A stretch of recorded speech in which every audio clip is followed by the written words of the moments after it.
Kung ganito po kaluwang yung loob ng maisan nyo, kahit po ang lalaki ng puno ng inyong mais, baka hindi nyo abutin yung 5 tons sa isang hektar.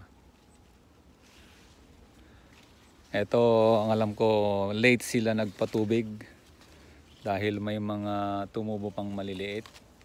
Ang luluwang pero may tumubo pang maliliit. At hindi sila timing mag-abono, magpatubig dito. Pag ito'y napatubigan at naabonohan nung 0 to 7 days, makapal po sana ito at magandang kanyang bulas. So ulitin ko, pag ganito po yung mais nyo, na halos hindi ka masagi sa loob, baka hindi siya abutin ng 5 tons sa isang hektarya. Napalabas na po yung kanyang bulaklak.